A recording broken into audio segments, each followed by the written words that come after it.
হরে কৃষ্ণ। রাধে রাধে জানাই সকলকে।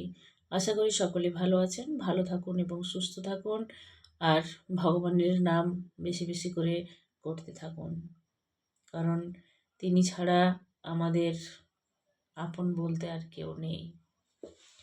তাই ভগবান বলছেন যে এই জড়া সৃষ্টির মুখ্য শিল্পী হচ্ছেন আমি নিজে।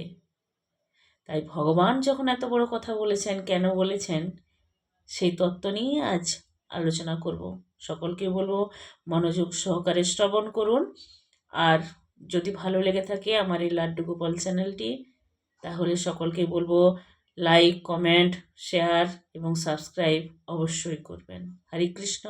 রাধে রাধে জানাই আবারও সকলকে। আমার এই শ্লোকটাতে স্পষ্টভাবেই ভগবান একটা কথা উল্লেখ করে গেছেন, তা হচ্ছে পরমেশ্বর ভগবান সৃষ্টির জন্য তার বিভিন্ন শক্তির প্রযুক্ত করেন। এমন নয় যে তিনি স্বয়ং জড় সৃষ্টিতে রূপান্তরিত হন। তিনি তার বিভিন্ন শক্তিতেই নিজেকে তিনি বিস্তার করেছেন এবং তিনি বিভিন্ন অংশে নিজেকে বিস্তার করে এই জড় জগৎকে প্রকাশ করেছেন। ব্রহ্মজ্যোতির চিদাকাশে এক কোণে কখনো কখনো এক চিন্ময় মেঘের প্রকাশ, এবং সেই আচ্ছাদিত অংশটিকে বলা হয় মহত্তত্ত্ব। ভগবান তখন মহাবিষ্ণু রূপে, কারণ জল নামক মহত্তত্ত্বের জলে শয়ন করেন।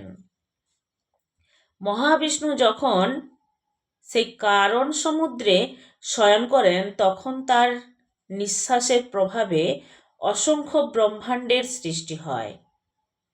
এই ব্রহ্মাণ্ডগুলি কারণ সমুদ্রে বুদবুদের মতো ভাসছে এবং সেগুলি কারণ সমুদ্রের সর্বত্রই ছড়িয়ে রয়েছে।